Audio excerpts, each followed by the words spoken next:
my name is Sarah Keene, and I'm a counselor that works with kids and families at Fieldstone Counseling. Today I wanted to talk with you a little bit about how do we help our kids through the changes that have occurred due to the coronavirus crisis. So first of all, just a point of emphasis, I believe that if we don't talk with our kids about this, they will hear it from others, or at the very least, they will sense that something is different, something weird is going on. And sometimes what our kids imagine in their minds is more scary and more upsetting than if we were to just kind of sit down with them and talk to them about it. I think, especially also telling our kids kind of that there's nothing to be afraid of or just sort of dismissing it. I mean, at best, that will calm their fears momentarily, but at worst, it will convince our kids that they understand the world better than we do as parents. If we tell them there's nothing to worry about and they figure out, oh, maybe there is, we will kind of lose our credibility with them, and they will get the idea that we're not comfortable talking about these difficult topics, and they will try to find answers in other places. So in light of that, I want to talk about 5 steps for talking with your kids about the coronavirus crisis. So step 1 would be to first ask what your kids have already heard. So for younger kids, you might ask what changes they have noticed and if they know why these changes are occurring. For older kids, you might ask what their friends are saying about what's going on, or what they're seeing online or reading online about what is happening. So starting where your kids are, what they already know, what they've heard, is a great place to start. Second, ask what questions they have. Children are interpreters. We don't know how they're interpreting these changes in the routine or conversations that they hear adults having unless we ask them. They may be getting reasons in their mind that are not correct, and so it's really helpful to ask them how they are interpreting these changes. And we can correct some of their misunderstandings after we listen to what questions they have and then explain the situation clearly.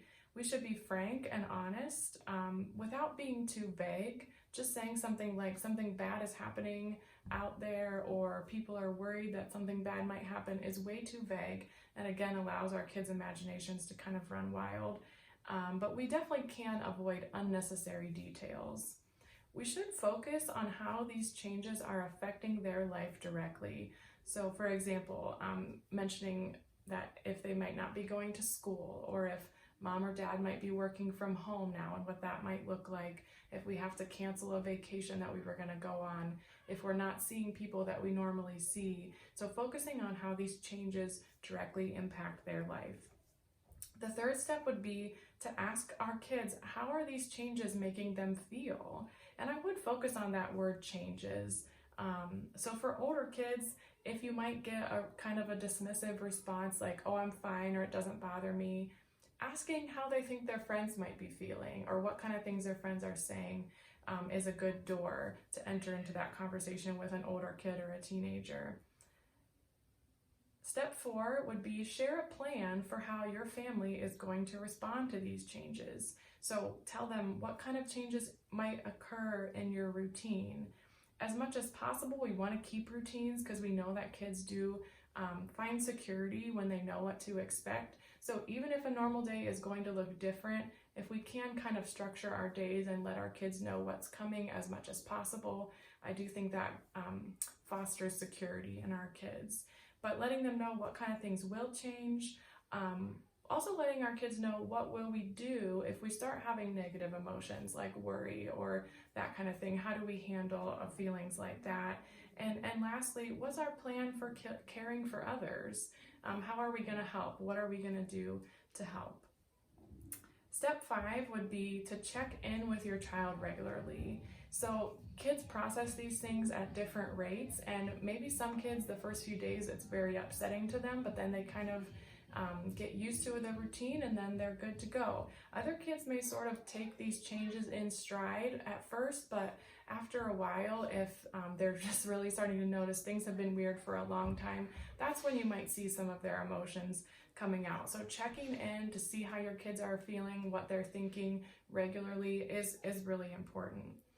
Along those lines, if your child does seem fine and you are checking in with them, and you've asked them how they're feeling, that's great. Don't worry. They may be adjusting well, and there's really no normal response to this kind of thing. So as long as you're being attentive to them, that's the most important thing.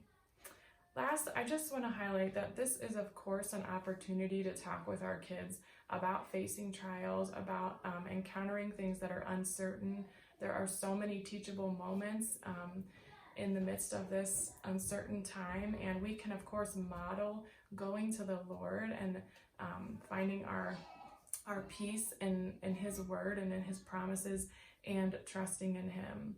We can use this, like so many other opportunities in parenting, to preach the gospel to our children, even using an analogy like Jesus has rescued us from a universal epidemic of sin, and we have our ultimate hope in Him.